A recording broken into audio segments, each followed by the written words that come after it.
You're listening to The Other 50%, a herstory of Hollywood. I'm Julie Harris Walker. This is the podcast where I talk to successful women in entertainment and hear their stories. Now, first of all, I'd like to wish you a happy new year and a happy new decade. And hopefully we will continue to see some real change in the world and in this industry as women step forward and continue to do amazing work and take the helm in so many areas. Now, I always get contemplative this time of year as I assess where I've been, where I'm going. Raise your hand if you did a vision board on New Year's Eve. As for me, my resolution this year is to actually do a little bit less and simplify my life down to just a few full-time jobs. To that end, you will notice some changes in the podcast. You may have already noticed that I'm not publishing every week anymore. I published every Tuesday without fail for 3 years, and that just isn't feasible anymore with everything else I'm doing in my life. And at the same time, I'm not about to give this up. So I'm going to continue to interview amazing women. I will continue to publish, but I'm taking the pressure off to publish every single week. I've also given up the newsletter. So if you subscribe on Apple Podcasts or Spotify or any of the other podcast apps, you'll get a notification when a new podcast drops, probably a couple a month. And I'll continue to post on Facebook, Instagram, and Twitter, but I'm going to err on the side of self-care and sanity. I'm also open to sponsorship for 2020, which would enable me to keep the weekly schedule. So if that is something you have access to, please reach out through the website, theother50%.com, all spelled out in letters, and send me a note. Now, for our first episode of 2020, this week I sat down with a very cool Becky Morrison, founder of the production company called The Light. The production process when it comes to film, television, and advertising has lately been seen as outdated and needs to be simplified to be able to adhere to society's needs for more diverse creators and stories. When Becky Morrison founded The Light, a production studio in Brooklyn, she did it with a simple mission: change the culture of production, overhauling an outdated model in favor of one founded on values of equality, transparency, and inclusion. This is my jam. She aims to create a system that prioritizes people, profit, and the environment, responding to the ever-evolving economic landscape of the advertising industry. With that set model, Becky and the Light team have been able to secure work for brands like Lexus, JCPenney, A&amp. We spoke in her Brooklyn studio on a snowy day in New York. You can find us at theother50%.com for added features, photos, show notes, and the merchandise. You can also listen on Apple Podcasts and all the podcast places. Okay, here's my conversation with Becky Morrison. Have a listen. What do you do? I own a production company that makes high-end short-form content, and I'm also an advocate for production innovation. I love it. Okay, the name of your company is? The Light. Okay, tell me all about it. Yeah, so The Light is, as I said, we specialize in short-form production, which means commercials, promos, stuff for social media. Branded content, short films, all that kind of stuff. And really our philosophy has to do with elevating the production experience and with the ultimate goal that people leave set feeling better than when they arrived. Like for someone listening, that may not seem like a revolutionary idea, but I think it is in fact a revolutionary idea. So tell me, let's kind of unpack how you came to this. Yeah, so the way that it happened, I think, is that I first kind of accidentally started a production company. I was planning to start a company with 3 men that I knew, 1 other producer and 2 directors that I had brought together, thinking that they had the resources and the clients and they knew the people, then I would do the hard work of running the company, right? A great idea, That Becky. seems fair. Yeah. I was young. So we had some great conversations, but nothing really came of it. And I was at a meditation retreat with my spiritual teacher. I'm very close with a spiritual teacher. And I had my eyes closed, sitting in a chair in meditation, and the thought came to me, just start the company. Start the company. And the way that I interpreted that was that I would set up the legal structure, and that way it would be there when we were ready. If you build it, they will come. Ain't that the truth? Exactly. Truer words have never been spoken. Just do it. Exactly. And I went home from that retreat, spoke to a lawyer friend, set up the company, and it was exactly like Field of Dreams. I started getting calls for jobs. I know that sounds really weird, but it's true. Yeah, I had a call, small jobs. It's not like suddenly, some Ogilvy was knocking at my door, but very small jobs. A friend of a friend called me about doing a conference, doing the video for a conference. And they said, do you have a company we can run this through? As a matter of fact. As a matter of fact, I just started one yesterday. I said, great, we'd love to hire you. So I had a check before I had a bank account. I was at the bank, like, can you please open this account so I can put this check in it? Very small check. Yeah. But still from there, it just started to we started to get some more small jobs. And at that point, I was going back and forth between line producing freelance for other production companies and doing jobs. And then eventually the momentum built. And, it's been full time with The Light ever since. It's amazing. This makes me want to go down so many different paths. Because it's so interesting to me. Let's go down this one first. It's so interesting to me. I talk to so many people who, besides just want to make movies or want to make content, have such a mission driven with such a spiritually led component. I find that is so of the times that we're in, because everyone feels such a bigger mission of what we're doing. What do you think is your driving force of what you're doing? That is definitely a big part of it for me, the spiritual component. And I have an interesting origin story with that. Please. Yes. Which is that my dad, when I was growing up, was a corporate business guy. He was a consultant for large companies, and he wasn't really a very pleasant guy, keeping it real. He was miserable? He was totally miserable. Not a great decade for me or for him or my family. He was very, it was like walking on eggshells being around him. He was very unhappy. He was very stressed out. He was just not the nicest of guys. So when I was 12, my parents got divorced. When I was 13, my dad came out of the closet. The beginning of the answers. Yes. It was a different time then too, that time I didn't know anybody with a gay or trans parent back then when I was at 13. But really, my dad started to come out of that shell of this life that had been suffocating him. When I was 16, he met a guru named Her Holiness Sai Ma.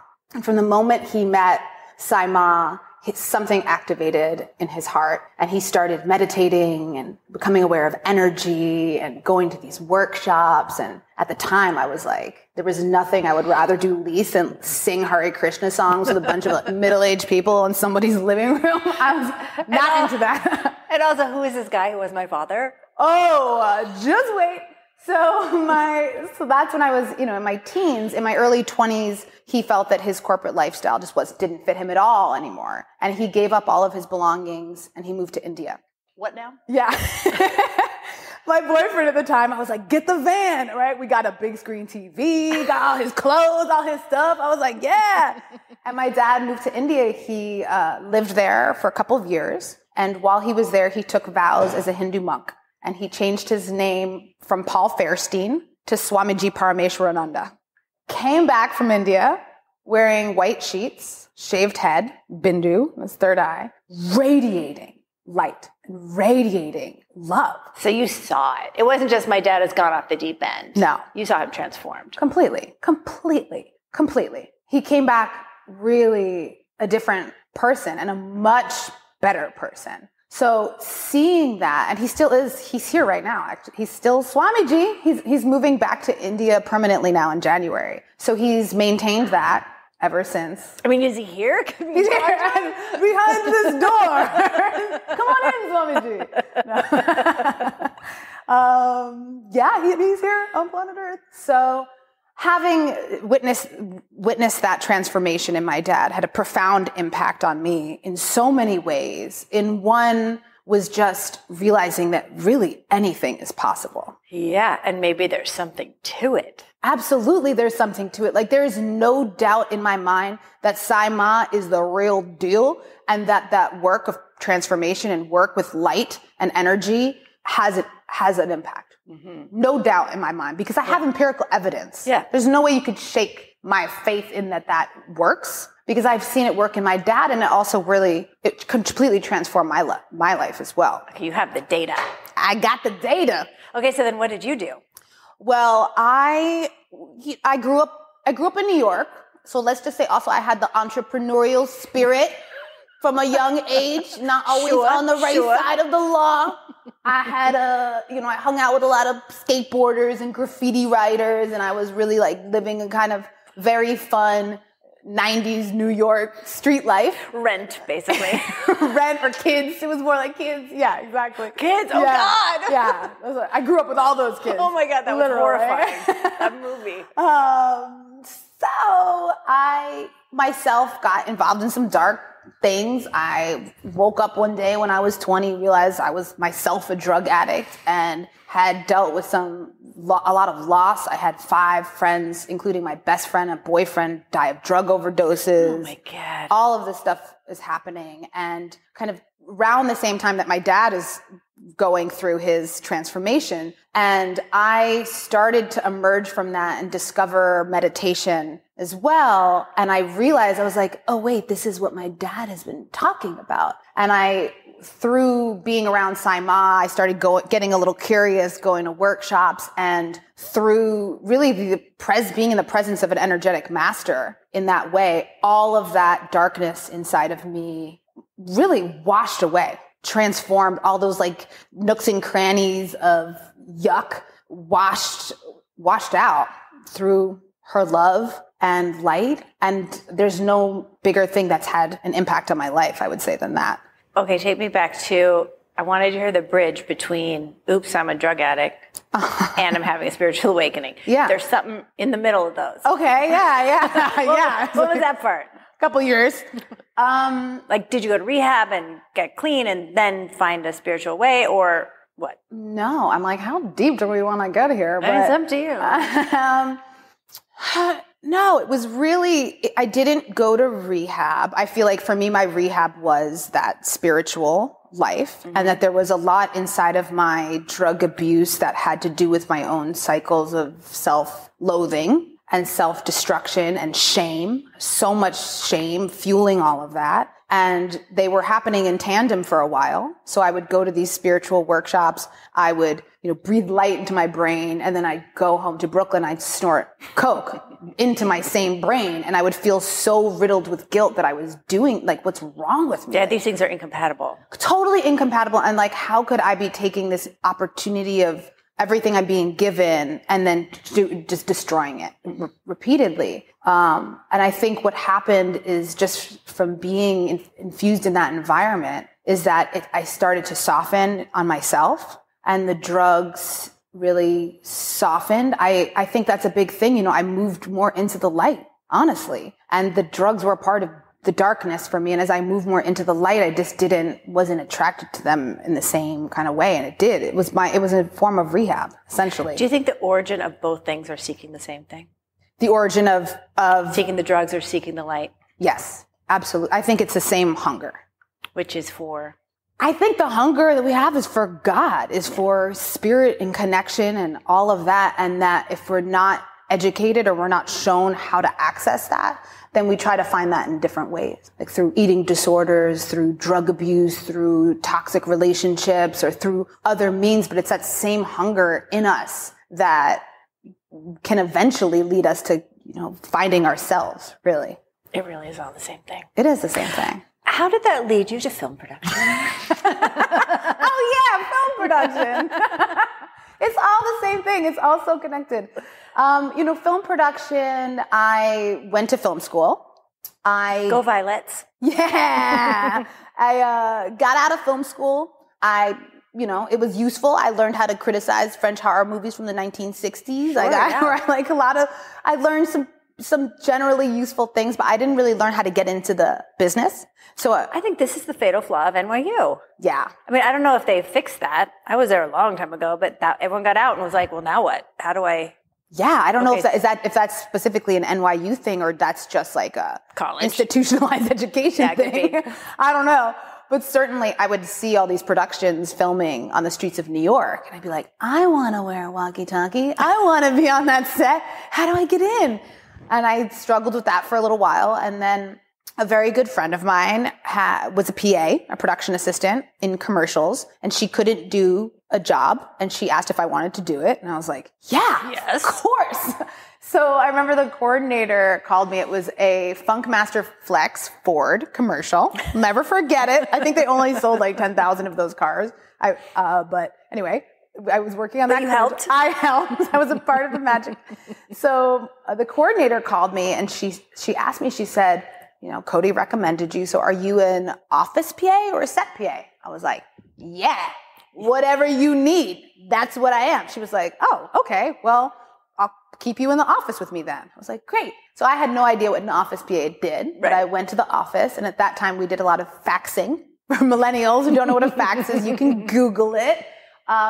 So the second I got in the office, though, I realized that this was a fit. Your home. For my personality. Yeah. There were things like leading up to that point, if I'd be hanging out with friends, I'd be like, people would be like, what should we do? I'm like, I don't know. Should we make a list of things we could do? People are like, what? No, why would we do that? Should we organize this? Yeah. Should we like color code this? People are like, what is wrong with you? But when I got into the production office, it was like, these are my people. Color coding lists. Yes, this is it. Let me organize this shit. Exactly. So I just flourished.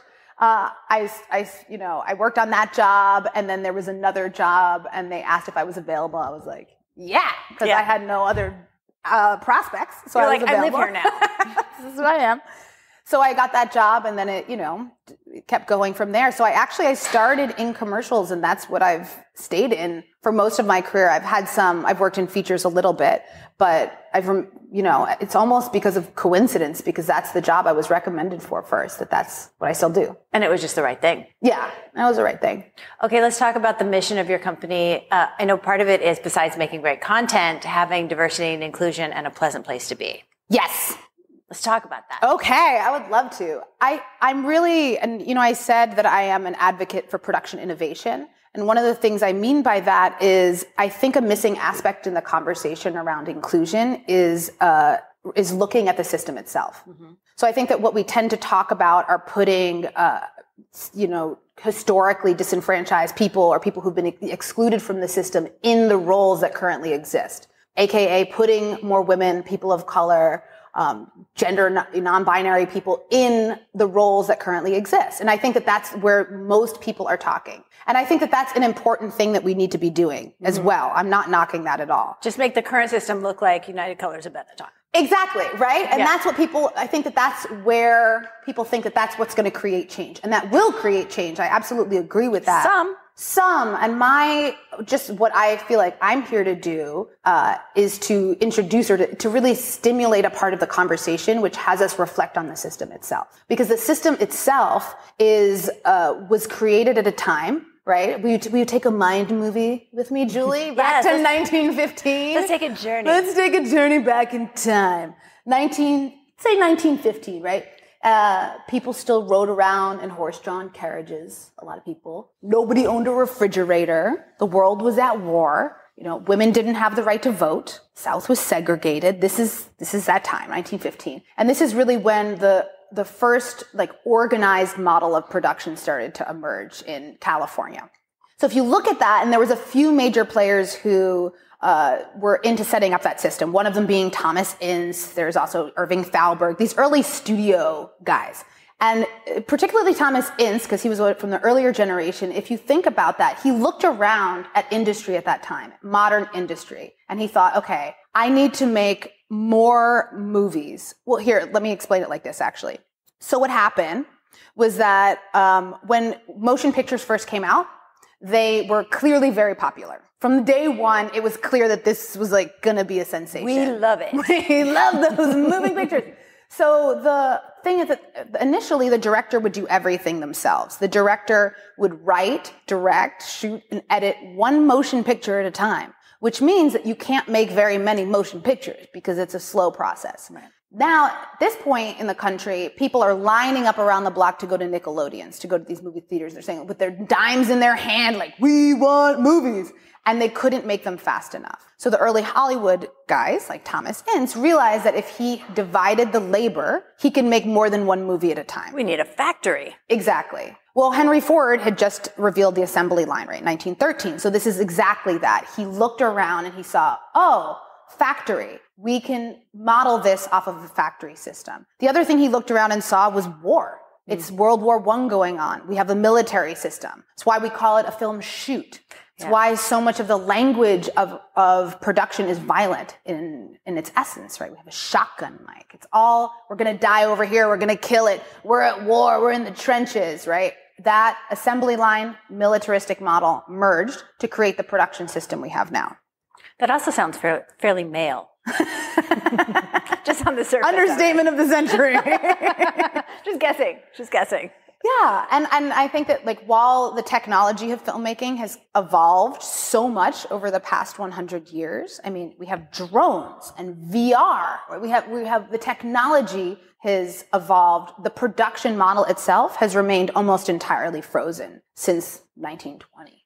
So I've become very interested in why that is. Why has it remained frozen? And actually, well, what's the problem with the current system? And how can we create a system, once we realize all of that, how can we start to create a system now that is more of a fit for the world that we live in today? So when you're talking about system, are you talking about the hierarchy and the departments and the chain of command, that part of it? I think that's part of it. And the unions of it all? Here, let me lay down a third rail for you to discuss. Well, I think, I part of my perspective is that I don't want to be somebody who comes in and is like, this is exactly what we should do. I have all the answers. Because I actually think that's part of the old model. Mm-hmm. I have ideas, and there's a lot that we do within our company to experiment with different ways of approaching production to make it more inclusive, equitable, sustainable, kind, uplifting, all of those things.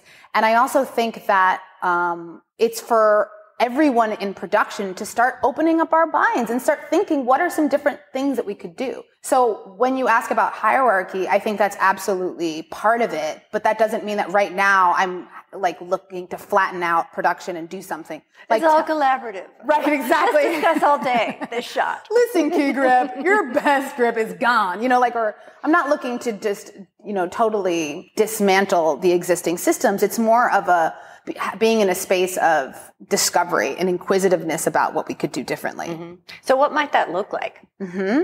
Which aspect of it look like? Let's just go like a day on your set. Mm-hmm. What might that look like? Yeah. So on our set, some of the things that we do is that when someone walks on to set, we have somebody there greeting them to say, hello, welcome to set. This is your name tag. Everyone wears name tags that have their gender pronoun, which we've gotten from them in advance. And we welcome them onto set. We direct them to where breakfast is, where the board's posted with all the information of the job. We tell them there's going to be a Safety Plus meeting soon. And then in that Safety Plus meeting, we come together as a group and we talk about some of the history of the production model and what we're looking to do as a company to change that. We also go around the circle. Everybody introduces themselves, their name and their crew position, and we change it up. So one day we say one word about how you want to feel at the end of the day. We'll go around, people say, I've been on big sets where it will go around like, this guy's like, hello, my name is Billy. I'm the key grip. I'd like to feel loved. And everyone's like, oh, Billy. So it depends. And here's my brother, Jimmy and Frankie. Exactly. And Tommy and Timmy. Exactly.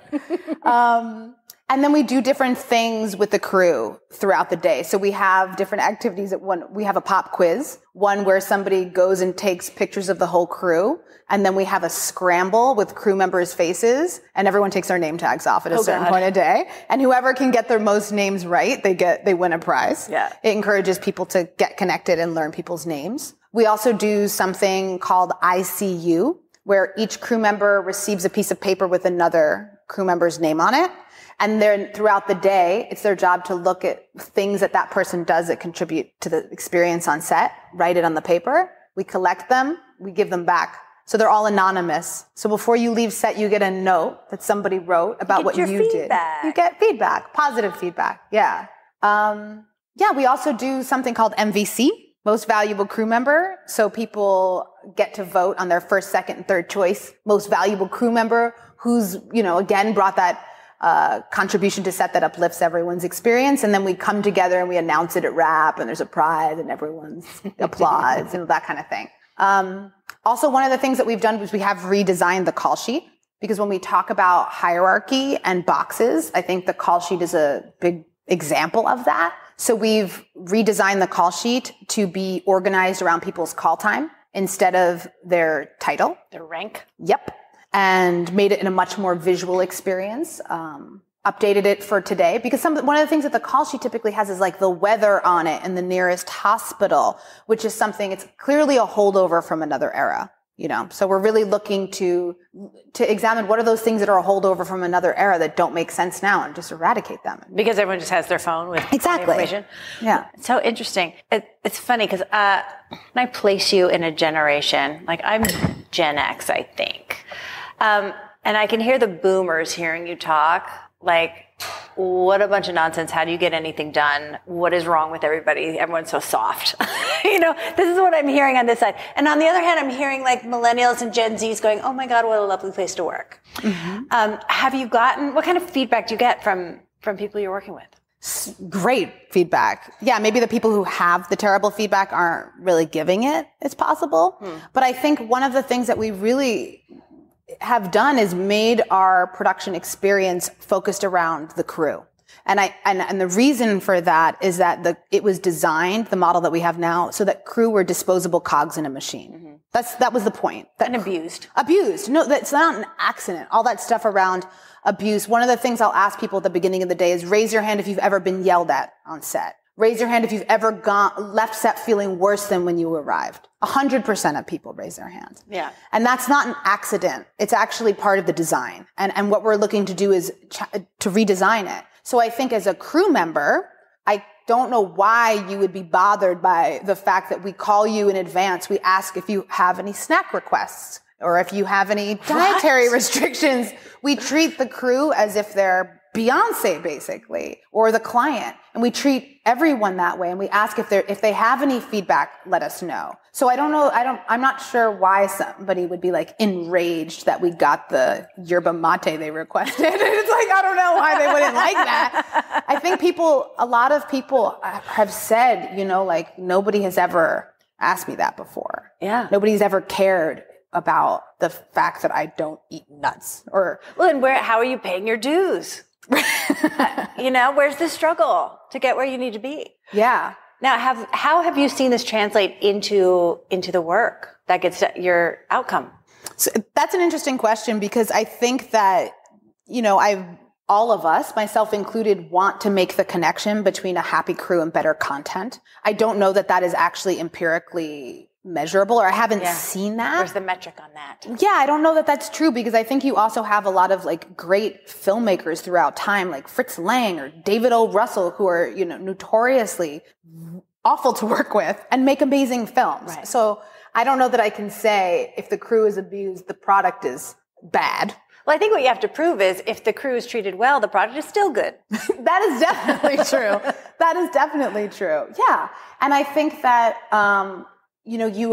people care about it in a different way. People feel if you really truly aren't just paying lip service to, but you have people feel included and a part of the process, they will bring their best selves. So one of the other things that, a lot of production companies out there will be like, we have the best crew. I'm like, you don't have the best crew. We all have the same crew. Like, I have the same crew you have. We have the same sound mixer that you have. But what I would say about what we're doing is that our process brings out the best in the crew. It's the same crew, but by treating them better and by caring about them and giving them information and listening to their ideas and uplifting them, that it brings out the best of those people. Mm-hmm. Which, whether, hopefully that does make better content, but regardless, it definitely makes a better work environment for the 70 people who were there that day. Yeah. Which for me who is were there point. for hours and hours and hours. Yeah. How do you think about leadership? What do you mean? Do you think about leadership? Say more. Or are you just doing it? Like, I guess what I want to know is, did you just show up on set and be like, this is how we're going to treat people? Or did you spend time thinking about, here are the things I want to do differently because here's how I want to feel at the end of the day? Or how did you come to, I'm going to do this differently and here's how? Yeah.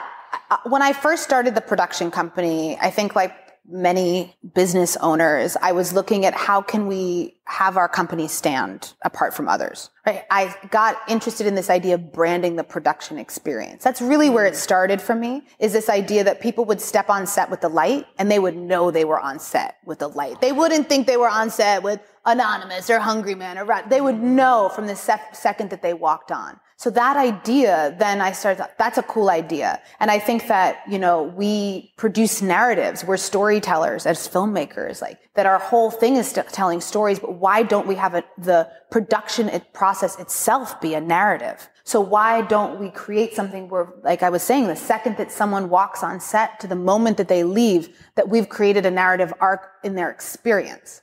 So that to me started really I got really interested in that process. And then I got interested in the history, like I was saying, doing all of this research about the origin and realizing how violent and militaristic and patriarchal all of that is, and how problematic it is as a solution to stuff people into that system who have intentionally been excluded from it. And how can we marry all of these ideas together to have a production, to actually focus on the idea that there is a production experience. Right now, we don't think about the experience of production. It's an afterthought to the content. So getting really interested about what about creating a production experience? What would that look like? How would I want people to feel? What are other people's ideas? Because this isn't at all my ideas by myself. It's the collaboration and ideation of the crew. And how do your clients experience that? Because that's so interesting to have a key differentiator for your company being the process that it goes through. So now the question, how do your clients experience that? Yeah. Do they notice? Absolutely they notice. They absolutely notice because, it's visible and it's obvious. It's obvious when you're on set. We curate the crew to be the right mix of people for that project. And you look around and you see people that look very different from each other. And you see them wearing name tags, and all of our sets are green sets. So everyone has a glass water bottle with their name on it. And we have these experiences and activities, and the clients, so far, the ones that we work with really love it. And they've said, wow, I didn't realize that being on set could be like this. I've never experienced this. And I think that once they do, it's like, why would they want anything else? Right. Why would you go back? Yeah. Why would you go back? Now, what do you make of what has happened, I think specifically with women over the last couple of years, which then I think bleeds into everybody else? Like, what do you make of it? You mean, are you talking about Me Too, Time's Up? Yeah, as the kickoff, and then all the ripples after. What do I make of it? Well, I think, it's, as Lupita said in her New York Times article, which I love this statement, is it was a conspiracy of silence. Yeah. For a long time. And I myself have been, victim of that silence, have been, at the receiving end of all sorts of things in Nonsense. That way. Yeah. And I think it's really amazing and important that now all of that is coming to the surface, and that, Time's Up just evokes that sentiment so clearly. It's like, yo, enough is enough. Like, we're not going to take it anymore. Yeah. It's not going to be like this anymore.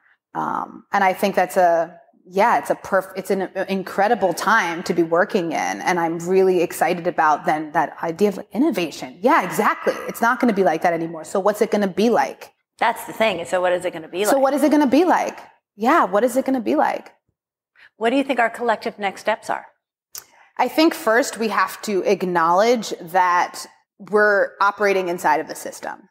Sometimes that's even a tricky thing for people to get because it's the water we swim in. They're like, what production system? What are you talking about? Like, first getting we're operating inside of a specific system that was created by a man 100 years ago. And that's, why I talk about that so much. First, let's just get that we're operating inside of a system and that there's actually many types of systems. There's many ways to organize people. If you look at the way that Google or, tech companies organize themselves, they don't use a church-like hierarchical factory-based model anymore, but we do in production. So let's start thinking about doing things differently. And then I think that once we start opening our minds to the fact things can be different, then it's just a matter of, trying things out, experimenting with what different might look like. And I think one of the core things to do inside of that process is listen to the crew. One of the things I was doing is I've been conducting interviews with the crew where I'd shut up, unlike right now. And I'd listen to them, like what you're doing. And I asked them hey, what is the most frustrating part of your job? What's the most fulfilling part of your job? And what is the worst set you've ever been on? And why do you think it was that way? And vice versa, the best set. And what ideas do you have? And in listening to them, people have so many ideas. They're on set every day. And they have so many ideas about how things could be better and changed, and nobody ever asks them or listens to them. Yeah, people know. Of course they know. Of course, they're there all day sitting there watching, just thinking, so stupid. Why are they doing that? Nobody asks for their opinion. And I think that by listening to the crew and implementing their ideas, like that alone would create a whole new system. It's interesting. I interviewed Mir Harris of Time's Up, and she was saying a very similar thing to what you're saying is, as we're deconstructing the system and figuring out what the whole new system is, we have to figure out what that looks like, which is maybe completely different from what we've all been living under for so long. And how do you figure out what that is? And I think you're right. The only way is listening and taking input from all the people, especially all the people who've never had any input before.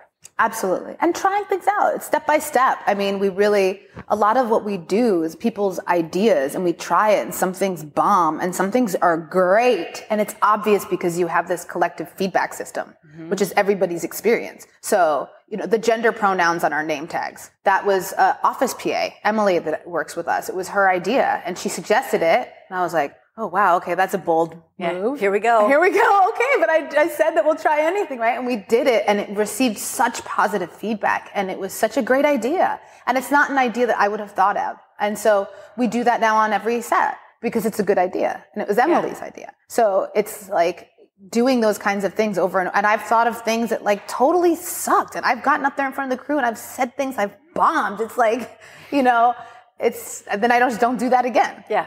So we're figuring it out together. I mean, that takes a certain amount of confidence and fearlessness to be prepared to fail in the effort of doing things completely differently.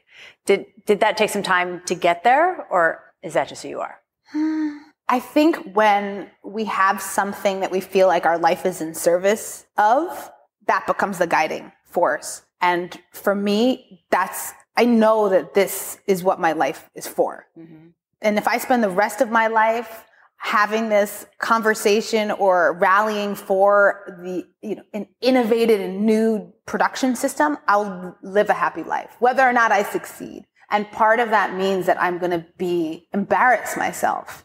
And it means I'm not always going to look good, and I'm going to have people who hate me, and I'm going to have people who think what I'm doing is stupid. And if I was governed solely by wanting approval from people and to look good, then I would certainly not go down this path. But I'm governed by something bigger. Like I know I'm like here for something bigger, and that my ego wounds are going to be a part of the process, and I'll breathe through it.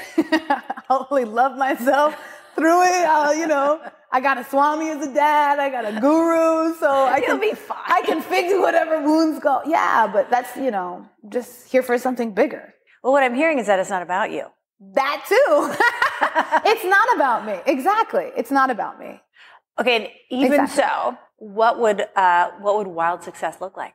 It's funny. I think that for me, success is really other people and other companies implementing our ideas. Mm. It's almost a reversal of the typical paradigm where you don't want people to steal your intellectual property. But I had a coordinator say that she had done something that we do on another job. And I was like, so happy. I was like, that's great. The best thing that people can do is take our ideas and use them. Because for me, like, the point is to change the whole system. Yeah, then you're influencing an industry, not just creating a great company. Yeah, not just keeping all these ideas to ourselves so we can make money and then like smoke cigars and like laugh in in a den somewhere about how much money we have. Like, that's not what it's about. And so I think wild success would be that this idea of a new production system is ubiquitous, that it's like on the lips of people in the way that Me Too, or at times that people are thinking about it, people are doing their own things, and that we really do see that 10, 20 years from now, we're operating in a different system, that people can have sustainable lives. Like they can have lives where they spend time with their family, or when they can feel uplifted and fulfilled by their work and not torn down and abused by it, which isn't always the case, but it's definitely inside of the system. So yeah, I think that would be success. Are you also working on the hours? Yeah. Yes. Is it possible to do it in a sane amount of hours? I think so. Yeah, I think that, what's interesting in a lot of the conversations, we have this idea of time also, that like we're on a 10-hour day. So I'm talking about challenging everything, like really pushing up against things and seeing what sticks. And if it works, let's keep it. And if it doesn't, then let's lose it. And this idea that we're paid according to our time is also something that is up for grabs, in my opinion, right? I don't know. We've also looked at doing stacking productions and giving crew, I'm not going to get into all the details, but it does work systematically, of actually giving crew options of being like, you could work an 8-hour day and get paid this amount, or you could work a 16-hour day and get paid this amount, because people are at different points in their lives. And sometimes you want to just work a short day and go home and be with your family. And sometimes you like want more money because you have, expenses that in your life, you need a mortgage or a new car and you want to work that long day. So actually giving crew the option of how long they work, as opposed to job sharing on a set? Yeah, imagine that. What? Yeah. Interesting. And this is an indelicate question, and you're still making money? Yeah. Yes. Yeah. We're still making money. Are your crews union or non-union? Non-union. Interesting. Mm-hmm. What advice do you have for people coming up behind you? I would say, really, that's so tricky because we're still inside of the current system, right? I would say for people coming up in the industry right now to think critically. I think that there's certainly a culture that this industry has, and a big part of the way we work is designed so that people learn and take on and live and breathe that culture. And I would encourage people stepping into the industry now not to just drink that up in the way that I did. I was like so excited. I'm working in the movies, like just drink it up. It became who I am. I took it on as part of my personality. And then I had to do a lot of work actually to deconstruct that from my own personality, because it turned me into somebody that I didn't even like. So I would say for people coming up, really to have a healthy dose of skepticism or critical thinking in terms of everything. And that doesn't mean that you necessarily can just rage against the machine and authority and still have a vibrant career, but just to question whether this really makes sense. So why am I doing this? Does this make sense? Yeah. And then how would you advise, if say you're a PA and you've walked onto a traditional set and you've got some big ideas that if you express is going to annoy everybody to no end, how would you suggest someone even start broaching that? Yo, if you a PA and you have some big ideas, you need to email me. Go to www.thelight.nyc because we want your ideas here. But you're right. Don't go on set on some feature film and start espousing your ideas because you'll never get hired again. I mean, I don't know what else to say. Like, come to the light. Oh my God, go to the light. Come to the light. We want your ideas. Okay, now say again, how can people reach you? Yes, you can reach us at www.thelight.nyc. And really, just anybody who's out there listening who has any ideas or thoughts or feedback or criticism or anything, please contact us. We really want to hear it. We're open to all communications. Thank you so much. You're welcome. Thank you, Julie. You've been listening to The Other 50%, a herstory of Hollywood. I'm Julie Harris Walker. I'd like to thank Becky Morrison for sharing her story. And special thanks to Jay Rowe, Danny Rosner, and Allison McQuaid for the music. Please find us on your favorite podcast provider and leave a review. And of course, on our website, theother50%.com, all spelled out, for added features, bios of our guests, pictures, and the merch. You can also follow us on all the social media platforms. Thanks for listening. See you next time. What borough did you grow up in? What borough? Yeah. I'm from Manhattan. I've lived in Brooklyn for 20 years. My mom, my grandmother, my great-grandmother are from the Bronx.